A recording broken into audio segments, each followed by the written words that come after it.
was right at the beginning of this process of putting together the bid for the costs funding. So she's been instrumental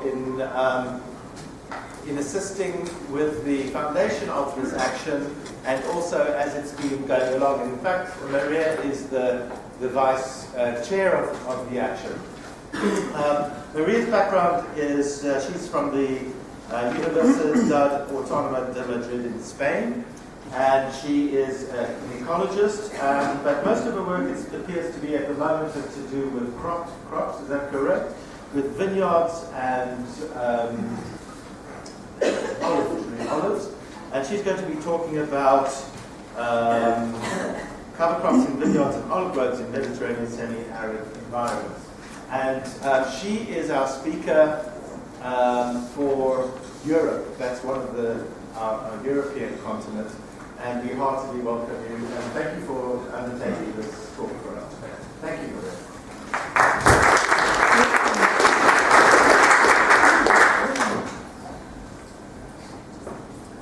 Good afternoon. Now, I would like to thank, first of all, Ben for this opportunity to share with you the results, and also Sarah for the organization of this meeting in this fantastic place. As Ben said, I'm going to talk about Europe. This tale is about a long history of agriculture, sometimes very intensive. I will talk a little bit about the Mediterranean semi-arid climate, to remember what is this kind of climate. I'm sure that all you know. I will talk about the land use and soil vulnerability of these permanent crops, olives, to obtain olives and vines.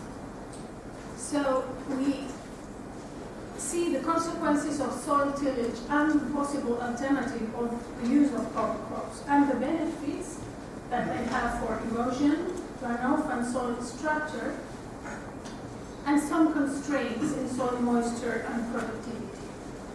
Finally, we will talk about the implementation of this scientific knowledge in the real life.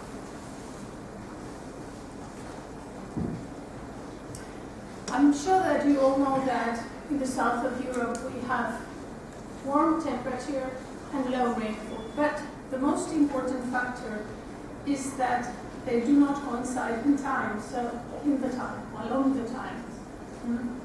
And during several months in the year, we have very high temperatures and very low rainfall. This has led to a delicate balance in the relationship between soils and plants. And if this balance is changed by agriculture, one of the main consequences is the loss of soil organic matter. As you see in this third map, the south of Europe has organic matter content less than 2 or 1%. And this is one of the most important indicators of the conservation of the soil functions. I'm going to talk about Spain, but the figures and conclusions that I may say can be also applied to other countries such as Portugal, Italy, or Greece, because we use the land in a very similar way. We are using between the 40 to the 62% of land for agriculture. And of these, about the 10% in Greece, or 12 or 13% in Italy, Spain, or Portugal, of this total agricultural area is used for permanent crops to obtain almonds, grapes, and olives. They all have the same management practices, soil tillage. I'm going to talk about the reduced tillage. It is, in average, made by farmers 3 times a year, and it's shallow. It's different from the traditional tillage that is more frequent and deeper. The problem with this permanent crop is that they are planted in hills and rolling plains, and the soil remains bare during the whole year. For a lot of years. When I say crops, I mean that, for example, the almond trees can be active for 20 to 25 years, the vineyards from 25 to 50 years or more, and the olive grows for more than 50, 100, 200, 300 is a very long crop. As a result, you can have this kind of landscape. You can observe these two pictures in the south of Madrid in areas where we have been working, and you see that a large proportion of the land surface is denuded. The bare soil ranges from 70, 75 to 80, 85%. You can see, I don't know, yes, these white spots can give you a clue of what is happening in this land. From the ground, what are the consequences of this land use, land management? We are using sloping lands between 5 to 15%. The soil is shallow. I don't know if you can see this. These are the keys of my car. So the soil is like this. The deep of soil that vegetation can be used for the development of the root system is only 25-30 centimeters. We have problems with water availability because we have rainfall between 300 and 500 millimeters a year. In a soil with a very low organic matter and nutrients, some droughts, and occasional high-intensity storms, in general, as we have been listening this in the previous pictures, we have wind erosion, water erosion, soil crust, and runoff and floods. This picture is for this past autumn in Andalusia, where a very catastrophic floods took place.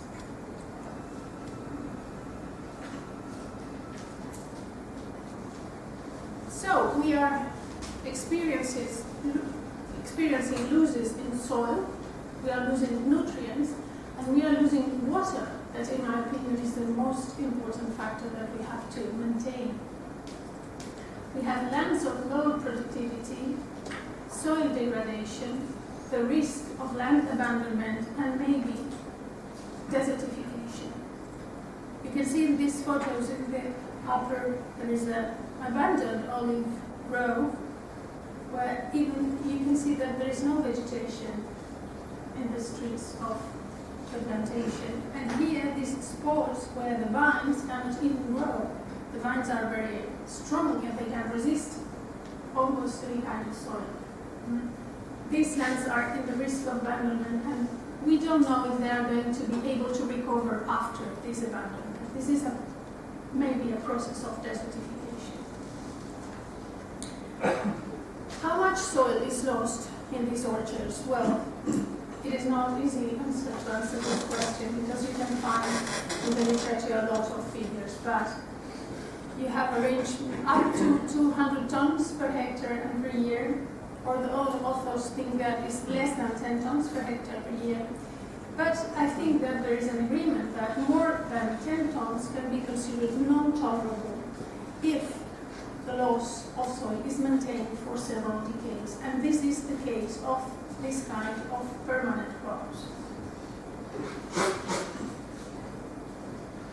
We don't know exactly, if you don't work in this, you don't know exactly what does it mean. Let me show you an example. This is rainfall, the 3rd October 2007, 40 millimeters a day, and the intensity in 10 minutes was 55 millimeters an hour. The average slope is not too much, but it is not flat.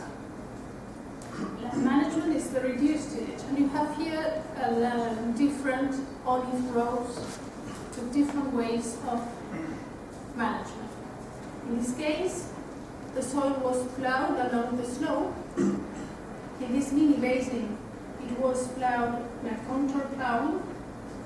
And we also have different erosion plots randomly distributed here. So we could measure after this rainstorm, this is the aspect of the erosion plot, that the inter-reel erosion was 0.6 tons per hectare.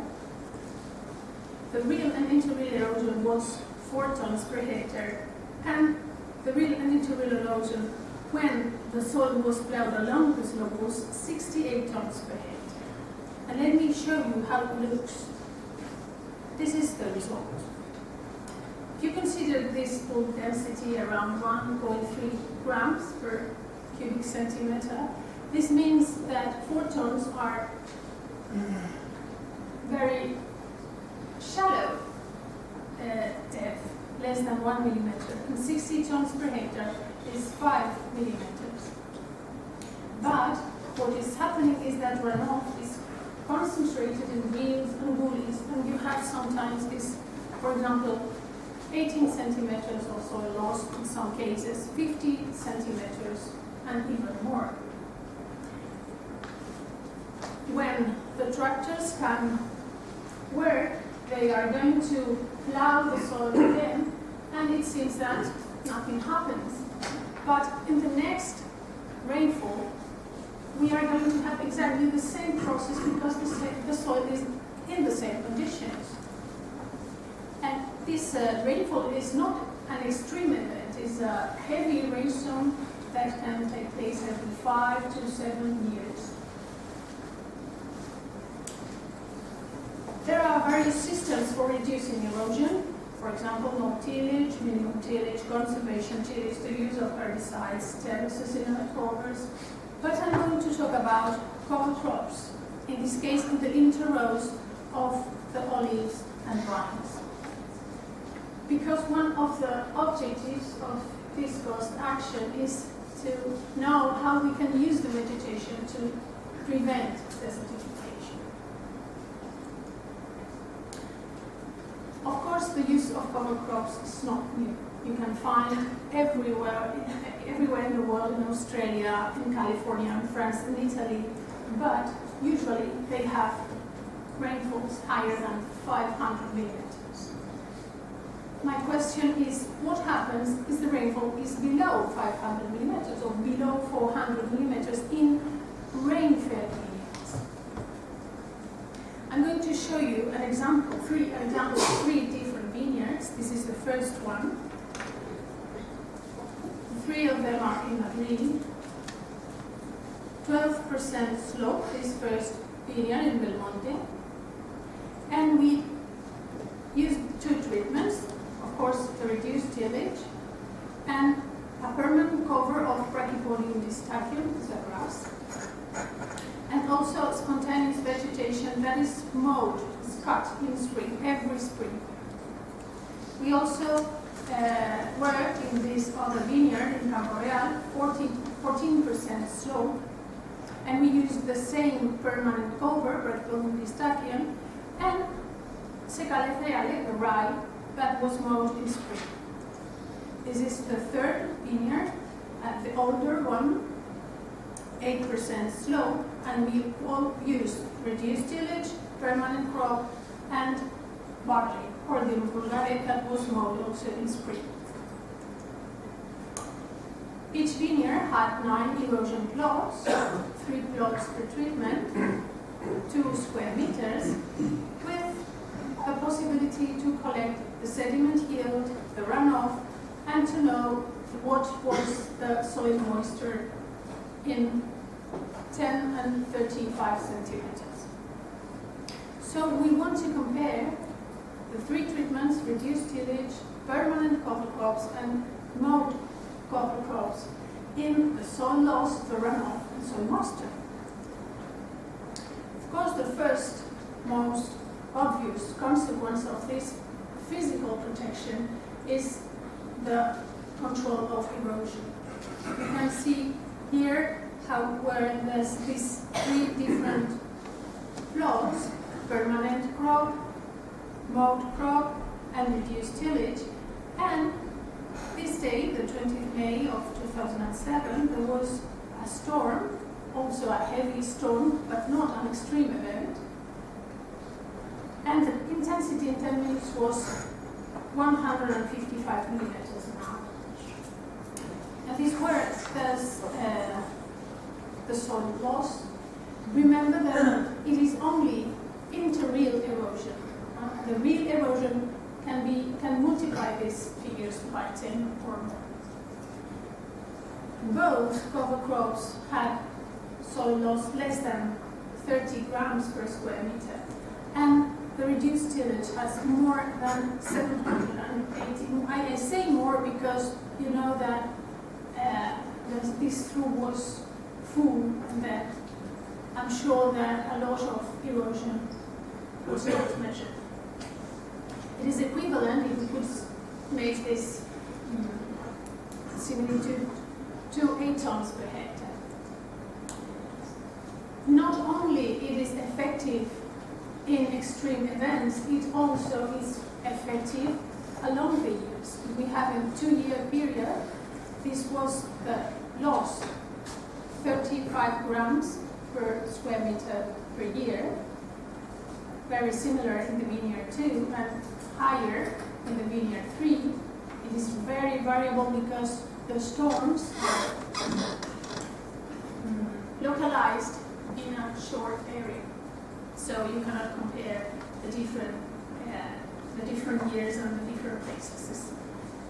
And this is the result, the reduction when we use cover crops, permanent cover crops. You can see between the 58% to the 93% of reduction is really effective. And these were the figures for the cut crops. The spontaneous vegetation was less effective, and the rye and barley presented reductions between the 57 and 82%. There was a nice result in the content of organic matter, because we found that after 2 or 3 years, the soil recovered the organic matter from 1.3% or 0.4% to 1.6, 1.5 or 0.8. This has strong effect in the soil behavior. Let me explain you what's happening in this soil. You can see here the volumetric moisture and the matrix potential, that is the ability of soil to retain water. When the soil is completely wet, you have all the porosity of the soil full of water.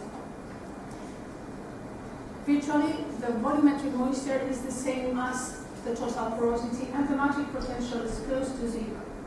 When the soil is dry, the water is retained in pores progressively smaller until you reach a situation where they are so small that the plants cannot extract the water from the soil.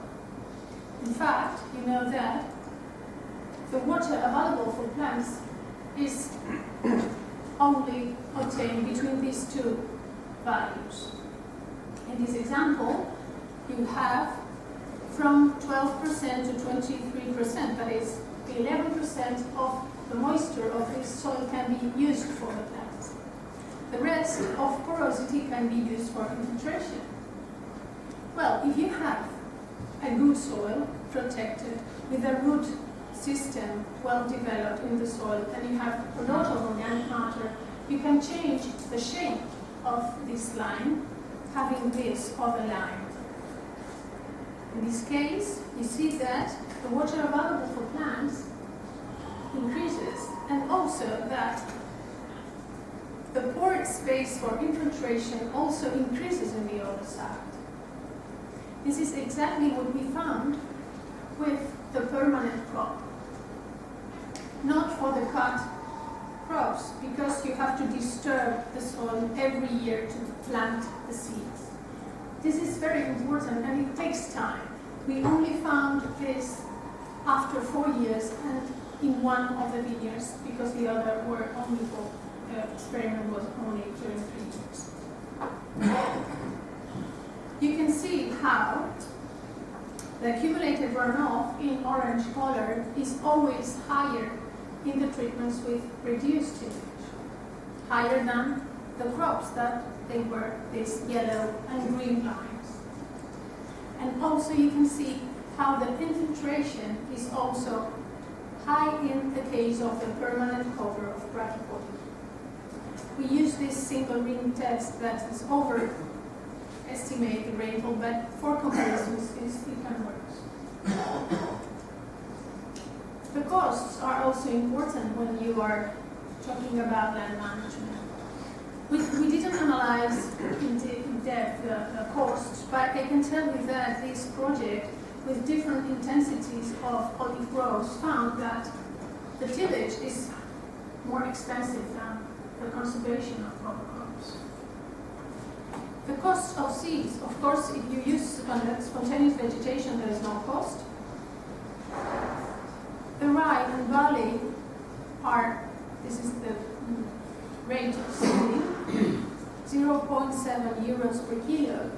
You can use this, but you cannot use this. This is a native grass that is experimental, and it costs 6 euros per kilo, and you cannot recommend this seed to the farmers. But if it could be spread, the cost would be reduced and produced. It's the best for the soil, but it is not the best for the farmer.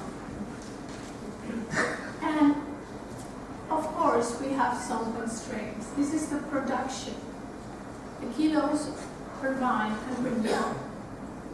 2 harvests, the average of 2 harvests. In orange color, you can see the production of tillage that used to be higher. In yellow color, the Brachypodium distachyon, the best crop for the soil, that reduces quite a lot of production. And these green colors are the cut crops. They are different vineyards, different soils, different ages of the vineyard. So this is absolutely normal, these differences. These kind of studies have to be carried on exactly in the sites. You cannot generalize the results. Why is this reduction? Well, it is related to the soil moisture. In the same colors, you can see that the tillage treatment was able to have more moisture during the critical period of the development of the vines. So this is the reason why we have in this period less production. If we have to balance the benefits, you can see that cover crops control erosion, prevent runoff, promote infiltration, increase soil organic matter, improve soil structure, and they are cheaper. On the other side, the tillage practices increase production and profit in the short term, of course, not in all the treatments, and it maintains the soil moisture during the development phase. There is another question, is the quality of the products. I can tell you that I'm not an expert in testing the wine. I like it, but I can tell you that the experts prefer the white wine coming from the permanent cover, and the red wine coming from the rye cover. This is another technique. Not in this case, I cannot go forward. So you can think that the cover crops are the winners in this land management. It is very important to know what is the opinion of farmers. We conducted a survey with 64 vine growers in Madrid and in Castilla-La Mancha, and there were I think 20 questions. I'm going to present you 4 the most important. Are you worried about erosion? Yes, they are worried, the 80% are worried about. Do you receive government financial aid to avoid erosion? Only 3% receive some. They don't receive anything, so they are not interested in doing something. This is the key question. Would you change to cover crops? Since they promote soil conservation, the question was not exactly like this. It was increases soil organic matter, and prevents erosion, and reduces runoff. And this is the result. 34% would change, 17% don't know or don't answer. I think that it is no, but they didn't say that, and 49% said no. The reasons were very different, because degrees on production, because there is a water competition, they need more information because they don't know how it is managed. This is almost the same as this response. They think that it is specific maintenance. They think that this climate is too dry. Remember that these are rain-fed vineyards. The problem of weeds, of course, we are introducing weeds in their lands and they don't like it. Very few of them are satisfied with their crops. Some of them are going to retire them, but this is not the same. They don't. And this is very similar to the land management. This is the figures from the Ministry of Agriculture in Spain. And you can see that traditional tillage and reduced tillage are used in the 88% of vineyards, and in the 67% of olive groves. In this case, we have a 25% of spontaneous growth, and very few lands with some kind of cover industry. Therefore, we have agro-environment measures. We are in Europe. We're supposed to be rich, in the past, maybe not now.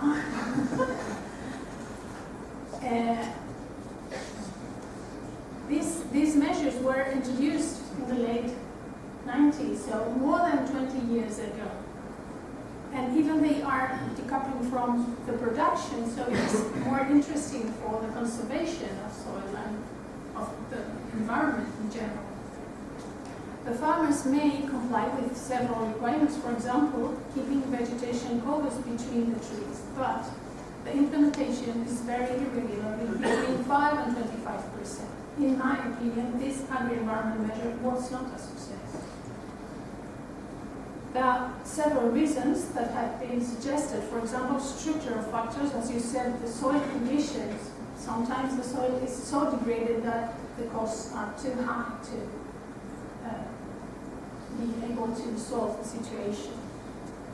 Maybe because the farmers may be unsure and they don't know if they are going to continue farming for the time of this agro-environment measure. Maybe there's not enough money for them. This is around 250 euros per hectare per year. I can tell you that I know this, that in Spain, one of the reasons is that there is a deficient technical support and advisory services for farmers. And in my opinion, the scientific knowledge is not properly transmitted to the land users or to the practitioners, as you said. In my opinion, I hope that this cost action could be an opportunity to find this way to connect the practitioners, to show them what we know, because you have realized that every one of us, we said the same thing. We are doing research, but it has been put in practice. It has been implemented. Well, and that's all. Thank you very much.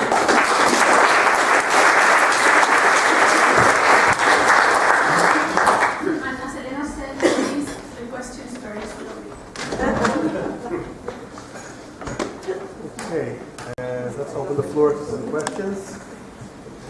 Elena, thank you very much for your talk. And we have a similar study, but we complemented before and we have similar results, so it was very interesting.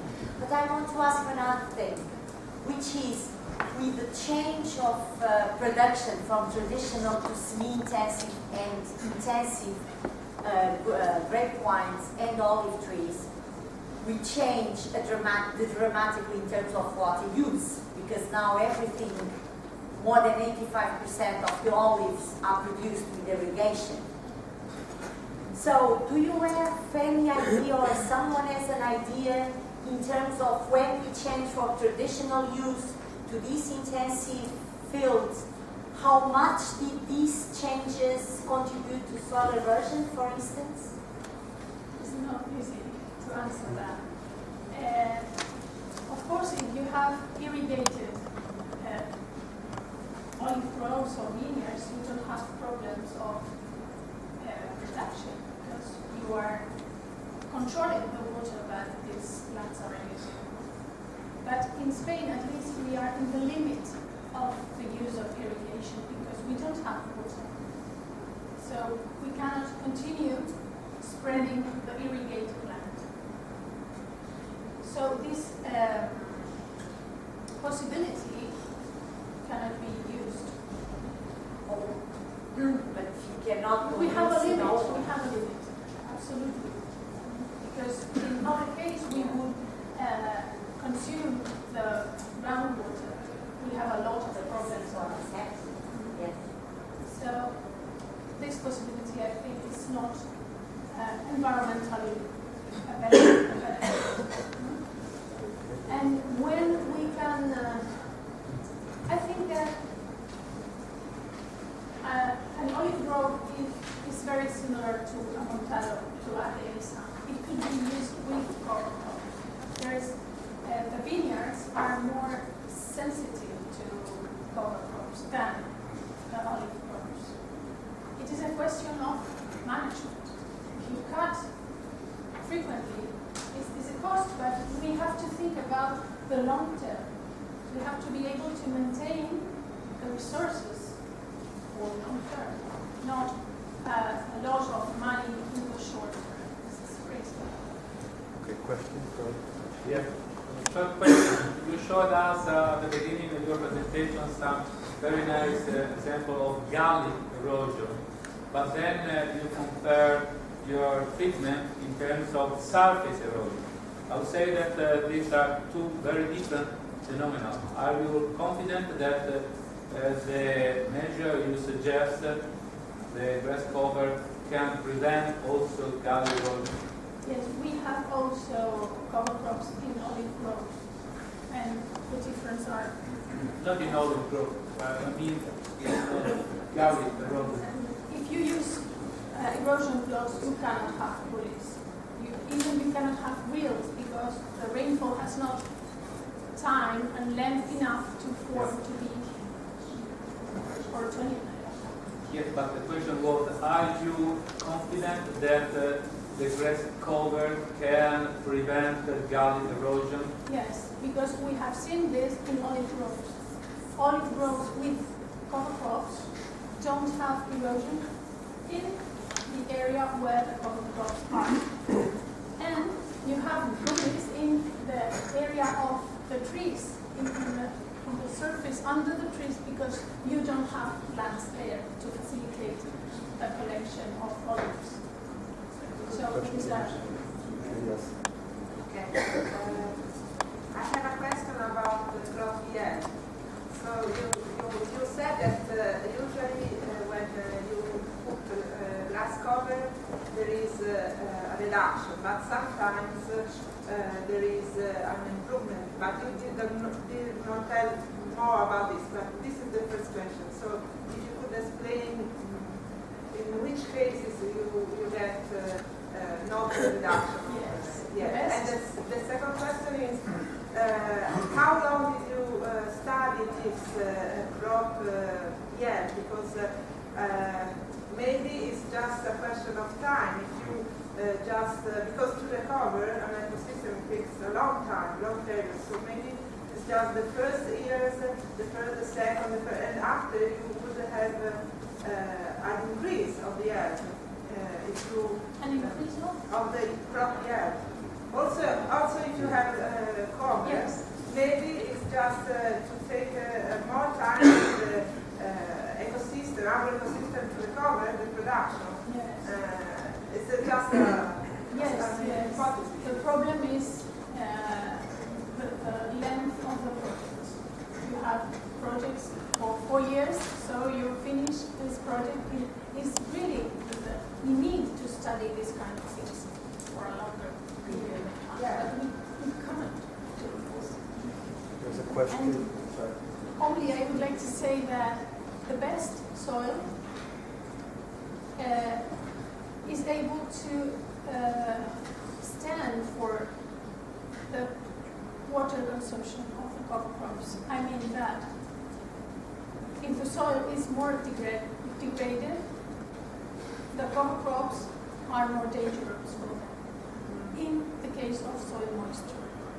And it takes longer, the time is longer, that you need longer time to obtain benefits. But in which cases you have instead And another thing, the older vineyard is the best one because maybe you cannot use this kind of cover crops in young vineyards. You can use them in old vineyards because they can resist the presence of cover crops. Question from behind there. Chris Atkinson, University of Greenwich. You didn't mention anything about nitrogen fixing cover crops. I wonder if growers were aware that they could get a lot of their nitrogen costs from their cover crop, they might be more inclined to use cover crops. We used Lens succulenta at the beginning as a luminous plant, but it was an organic vineyard, so it was invaded by spontaneous vegetation, so we couldn't measure nitrogen. We found that there is an increase in if you measure the nitrogen and organic matter and phosphorus in the sediment yield, it is almost 2 times higher in the sediment than in the soil. So you are losing nutrients. A very quick point before we go to the next speaker. In Spain and in Portugal, there is a movement away from farming, land abandonment, large scale. The question is someone monitoring what is happening to the abandoned land and the rate of change of such lands? A very quick point. It's a quick point, but it's really important. I would like to have a 10 years or 20 years project to know that, because we really don't know. I have shown you several pictures of abandoned lands. It takes a long time to know what's happening with this, and it depends on the climate.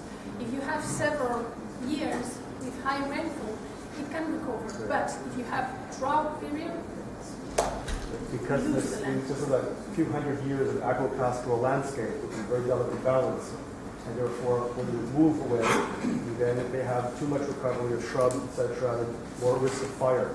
So these are the questions. So we'll leave it at that, and then we'll get to the next. I'm sorry we have to just carry on, but those of you that are coming to the meetings tomorrow, and when we go to the Millennium Seed Bank, you'll be able to ask more questions. Okay. So we're moving on now to Asia, and I'd like to introduce Professor Jinping Wang. He's from China, of course, and from this is, I've got to get this right, because it's the longest name of an institution I've ever known.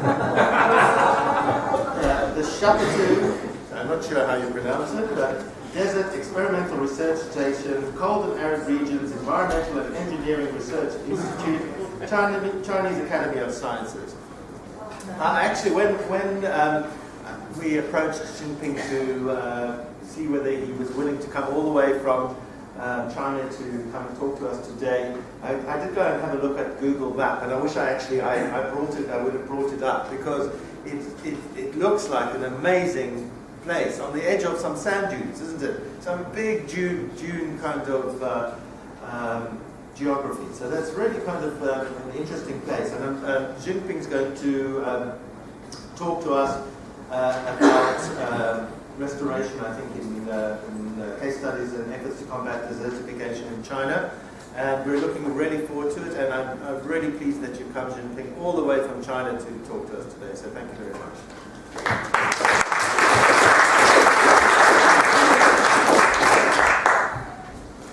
Thank you, Brent. I'm honored to be here. I'm really happy to have this chance to share Marques' story. But please be noted that in China, to combat desertification is a long history. And what I'm doing, and I have done, is 1,000 of that, I think. So, refer to the name of my institute. Formally, we have 2 or 3 research institutes in Nanjing. They emerged in 1989. So, they want to cover every topics of the former research institutes. Then this is strict off. Okay. But after that, the experiment research will be famous. Now I'll go to the content. Please remind me if I go through the time stop and time, and I'll go quickly. 3 subjects, and for the case study is what I'm doing. And the effort to combat the desertification is somewhat the combined story. And last one, the suggestion for our course section of S00414. Let's take a look at the desertification in China. Normally, we divide it with the biome like the hyper-arid and arid, semi-arid, subhumid areas, like 1, 2, 3, and 4 in this map. And we have 4 biggest deserts. We don't do anything with this desert if they exist there for thousands or billions of years. But aboard this area, we have some disasters caused by this, the encroachment to the farmland or to the highway and infrastructure. So we must do something in this area. This is deep area to.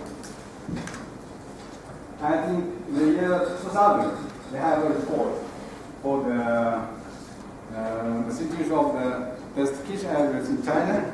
We divide it in different extent, like the wind erosion, water erosion, and the severe and medium and light, and like this, we divide it. And this is the government published result. I think you can find that on our internet.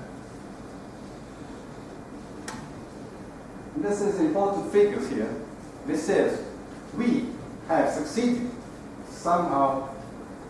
The desertified degrees since last 5 years. They document this figure every 5 years. So they calculate from 2000 and 1995, things like that. And compared with those in 2004, over the past 5 years, the desertified land area decreased by 12,000 square kilometers, with an average reduction of 2,000 square kilometers, and the sanctified land reduction was 8,000 square kilometers, with an average reduction of 1,000 square kilometers. So they divided the desertified and the sanctified in 2 categories. I don't understand that, but I guess the desertified is relatively light and severe for the land degradation. And the sanctified area maybe is there existing desert area, but we divide this existing desert area with stabilized, semi-stabilized, and motivated, or some migrating land. And refer to the desertified land area, we classified it according to the different climate zone or the type of the desertified land, in different climate areas, the areas roughly accounted some 1/3 of the areas in semi-arid and in the dry subhumid areas is less than 20%. In the arid areas is 45%. And on the right of you, there is different sand land areas. We call it's a sand patch land and fixed sand land and semi-fixed, some shifting land, sand land. And the Gobi Desert included in here, and the water eroded and wind eroded. Some, I think, it's overlap, but this is the rough figures. And the type of the desertified land we have, the wind erosion is the main cause of this type of the desertified land. And the freeze thawing, now this area still gathers more attention because of the Tibet Chinti, the railway construct that area, and the human activities will be increased. There is more pressure on this area, so the flows and flowing areas cause the desertified areas will be make more problem in the local area or the global level. And this is the status of the desertified land from water erosion and wind erosion. And on the right hand of this figure, count the areas. For the wind erosion caused a desertified land is about 8,000 square kilometers, and the freeze thawing is less than 10 square kilometers. Here we go to the sandified land. If we look at the main three type of the sandified land, you can find the fixed dunes increased in those years, and the shifting dunes and the semi-fixed dunes still there's the minus characters means that they still have a less effect, a negative effect to the society.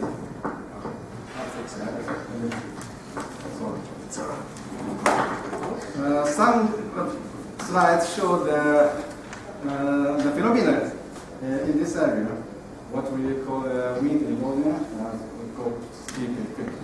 And in the river side, and think it should be fine. I'll fix it. And all kind of the desertified land along the railway and expressway and highway, and the riparian areas on the top right. Thanks.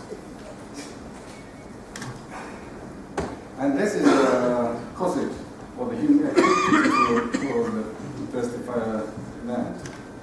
And now, the important thing is we want to use some resources from this area to the construction through the harsh environment, which may cause desertified land. Here, the second part of the study, or the first, I'm sorry. We do experiment here since last century, from 1950s. It's called the Tender Desert. Why we do this? Because there is a mission to construct the railway, combine the Lantu and Porto, the main industrial city, together to make improvement of the economy in the new country. Then I show you where it is. So that's supposed to go back. You can say only one river. That's the Yellow River. And Nanjou, it's 300 kilometers north east of Timbuktu. My institute is located in Nanjou, and our research station in Timbuktu. That's a temporary city. Here, the Yellow River can go this way, and this is the railway. We construct the railway to go through the shifting desert area for almost 40 kilometers. That's a big challenge. Now we established this field research station since 1955, I think. You can have a clear look of this the old time when the Yellow River was here. Maybe you can use a question. If you irrigated this area with the Yellow River, it's easy. But to be honest, in this area, we do use the Yellow River to irrigate this revegetation system. We have the rain-fed system. And I will go to the climate and lake. And there are, that's the picture. Okay.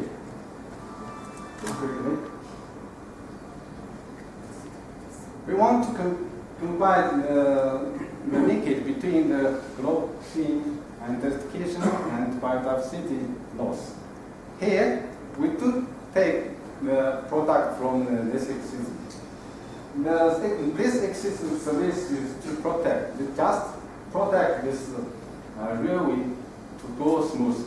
And they supply the ecosystem service is environment, make no money. But we can calculate from the loss. If we see that's the income. What the scope of our research is the station that includes this aspect. Mainly the desert environment. We want to understand what the environment, the climate, the wind conditions and the rainfall, and also at its climate effect. The dust is the main thing here. If we stabilize the surface, dust comes with seed and fine particles and by the cell bacteria to form the biological soil crust. And the third plants, soil, water relation, and hydrology. My main research field is related to this course. The water, which is the main constraining factor here to limit the possibility to establish this reversing system. And the others is vegetation dynamics and restoration ecology, and biological soil crust and soil ecology, and so on. Here we got the basic information on this area.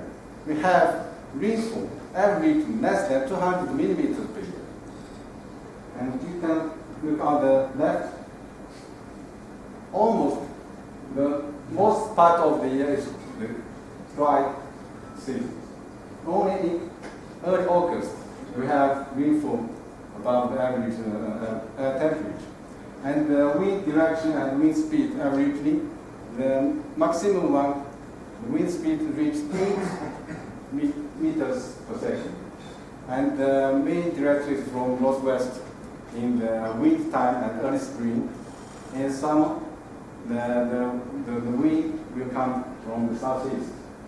That makes the dune crest move and go back like this. That means it will be go southward gradually. For every year, 6.3 millimeters, like that. And we also do some investigation for the vegetation, composition, species, and the coverage, and so on.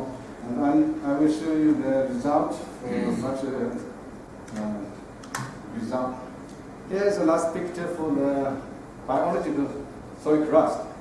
Sometimes you can see, you regard it as a negative phenomenon, because it increases runoff or it causes water erosion. But here, I can see the biological soil crust is the main point for the succession of this system. And initially, we put straw checkboard. And the size of the straw checkboard, I omitted. That's a long time of experiment to decide which size of the straw checkboard and how much material will be used in each square. We want to save money and save labor.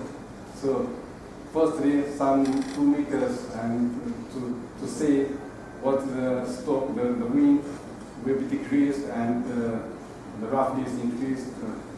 So after several years of experiment, we now get the optimal result. It's 1 square meters for the structure. Then we replant some seedlings of the shrub and both shrub in the square. Then the grass will come. The seed with dust and air sediment, they will be emergent and establish itself. Then, to this stage, we see it stabilize. And the surface composed of high heterogeneous mix of oriented materials, plant mound, and interspecies and biological grass.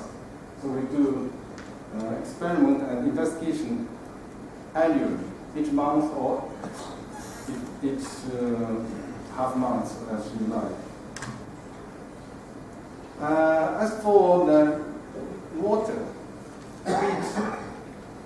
the groundwater here is below 8 meters in the center.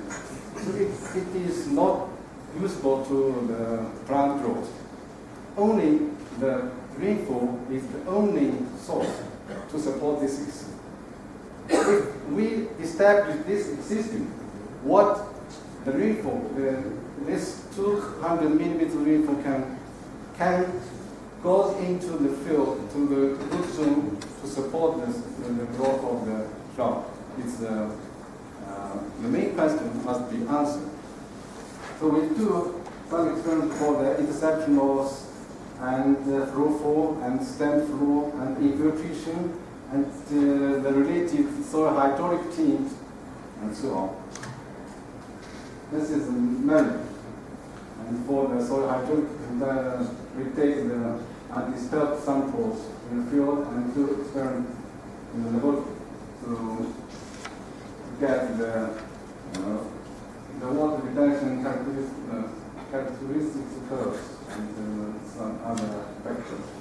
And we also measure the infiltration processes below the ground to 2 meters and to see how the water infiltrates and store it there with TTR and PF meters.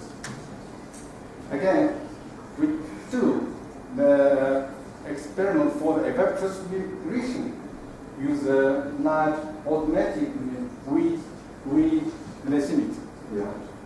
Since 1989 till now, we have more than 20 years data accumulation to make sure if the different kind of the shrub in this area with different densities, the composition, and compared to the pair, the third glycemic was pair. This is a placement of the weed system here to say what requirements the evapotranspiration per year goes with the variation of the precipitation and other factors.